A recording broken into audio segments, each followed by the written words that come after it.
You're listening to ChooseFI Radio. The blueprint for financial independence lives here.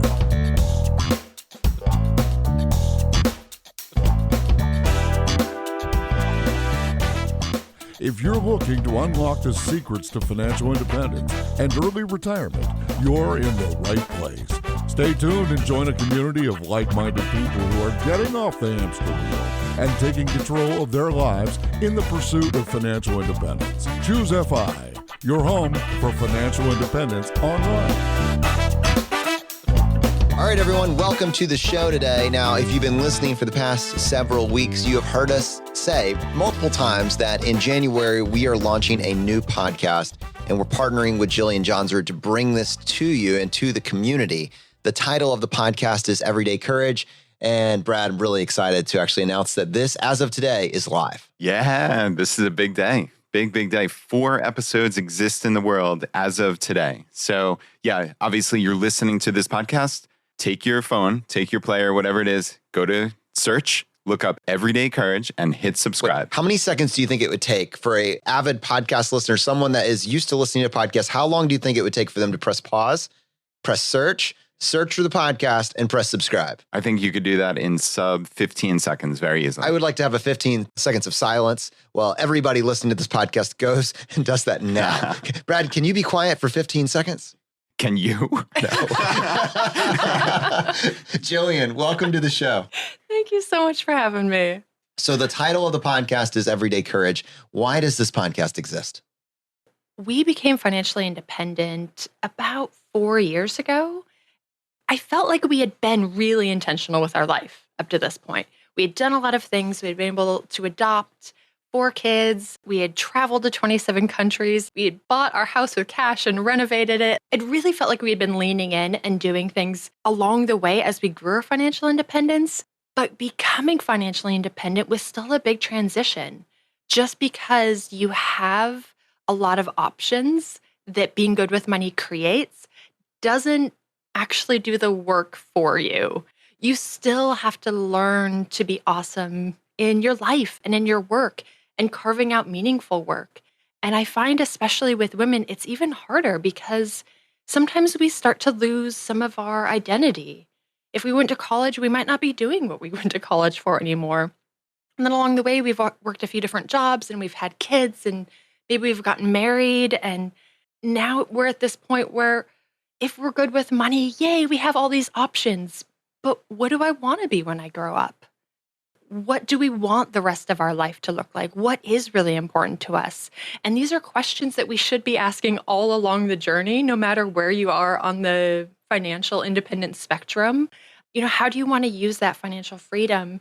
Just have a better life, to have more meaningful work. Jillian, I just wanted to bring this up for people who aren't familiar with your story. When they hear, oh, we reached financial independence, we paid for our house in cash, we visited 27 countries, people could think, oh, what were her and her husband? Were they partners in law firms or something like this? I'd love for you to give a background a little bit more on your actual story. Yeah, I'm not a lawyer, never did law school. My husband graduated with a degree in social work. I didn't finish college. He joined the military. And especially as a military spouse, we kind of moved. So I worked in Starbucks, I worked in HR, I did commission sales. Like, we just kind of took whatever jobs were available in that city at that time that kind of fit my skill set. So together, you know, our combined incomes, if you include like all of the military benefits, I don't think they ever topped $70,000 or $80,000. We were both kind of in that $30,000 a year income, even when we lived in the DC area. You said something in there on your journey, which I think resonated with me, and I think probably your audience leaned into as well. And that was that loss of identity. You know, like all these different things that you're leaning into are taking a little piece of you, and that center is slowly, eroding. And I'm curious, when you talk about learning these lessons about yourself, practically speaking, what did that look like for you on this journey? It was twofold. I felt like I was trying to do that work consistently of learning who I am and going to therapy and reading and continuing to invest in myself and my education. But there's so much external pressure I remember at the last job I worked at, one of my coworkers and one of my friends, I was talking about my younger brother and how he's fairly successful. And I kind of described how he was successful. And I said, and I'm successful. And she looked at me and she goes, wait, how are you successful?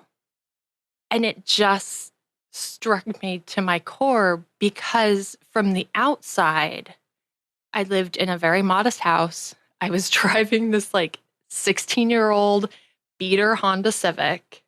I didn't have a great degree. I didn't wear fancy clothes. I didn't have this amazing career. And she was like, I understand why she asked, how do you consider yourself successful? And I just said, I've accomplished everything I've set out to. And I've chased down all of my dreams. And 2 years later, we became financially independent. And that's still what I'm doing. But it's so easy to let the external world define how we're successful. What boxes do they think we need to check before they'll sign off on the fact that we're living a life that's true to ourselves and what matters to us? One of the things, as you were saying that, and I know you've worked with people all across the spectrum on their path to financial independence, and that's always going to be consistent when you're making the choice not to own all the stuff. The outside world doesn't see that. They don't, and I think the outside world, for better or worse, that's the only metric they can see, and that's what they see other people do. So that's how they measure you. Size of your house, the number of your cars, your wardrobe, whatever, the trappings of success. And when you're working with individuals, how do you counsel them? What's the counterbalance for that in terms of anchoring your identity to something that isn't dependent on the outside world's approval?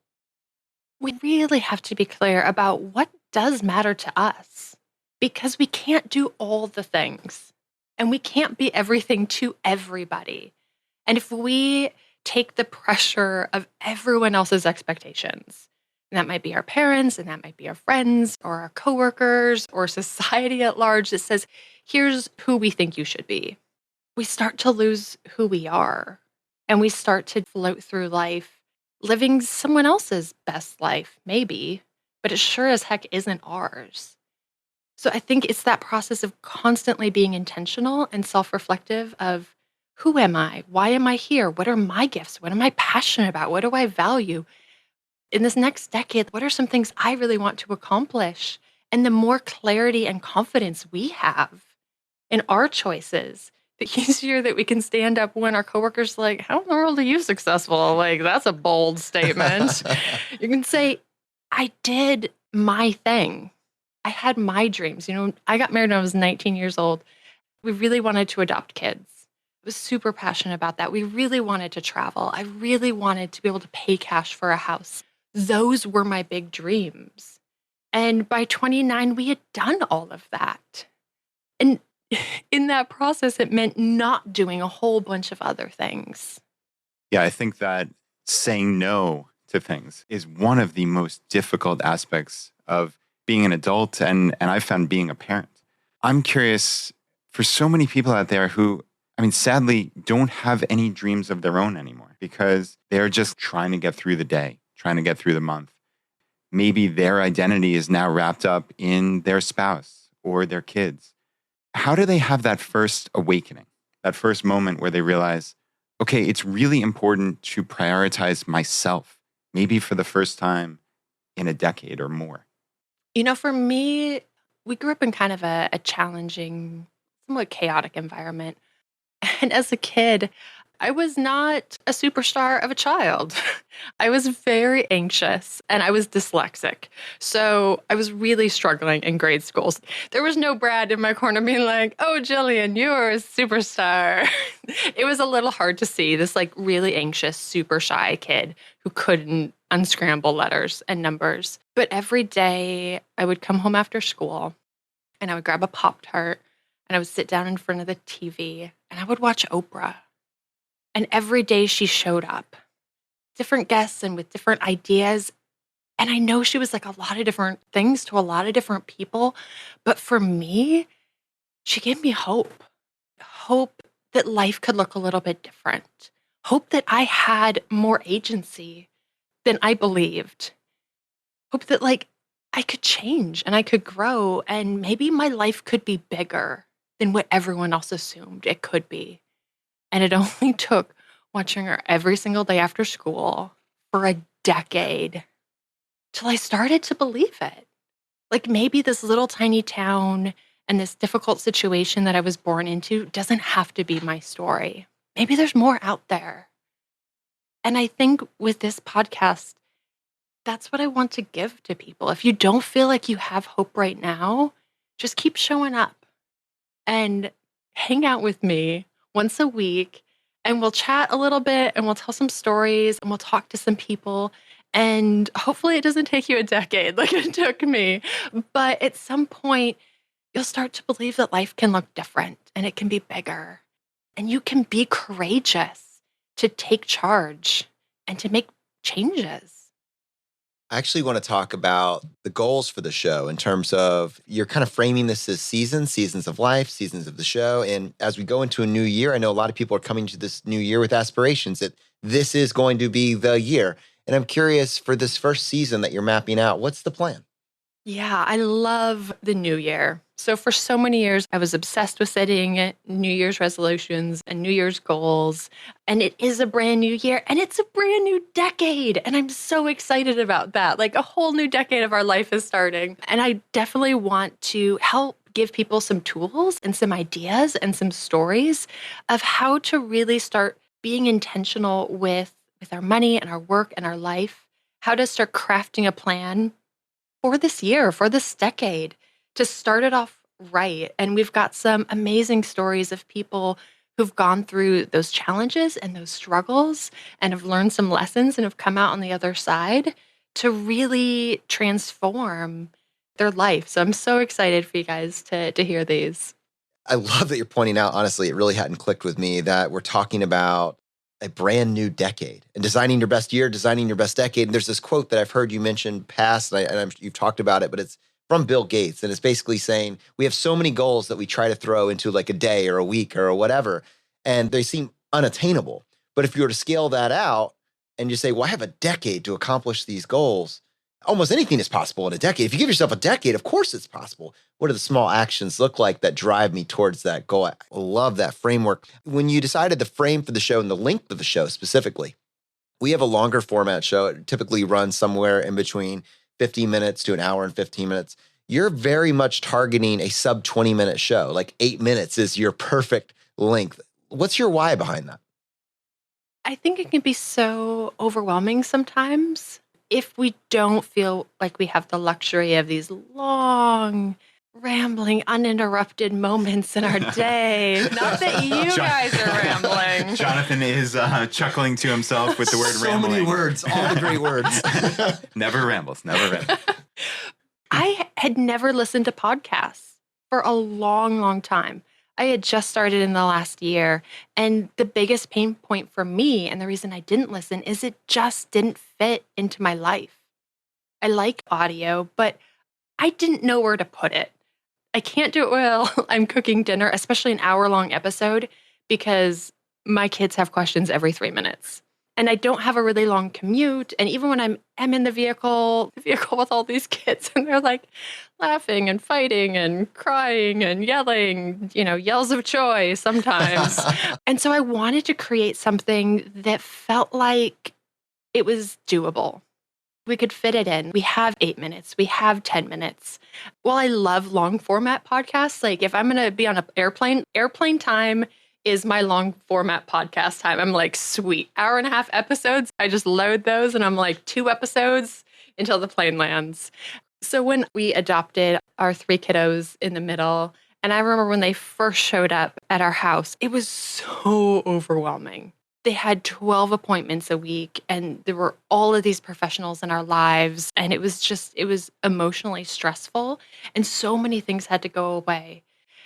I had a little whiteboard because I'm obsessed with whiteboards. And it said like colored markers. Exercise. I love all the things.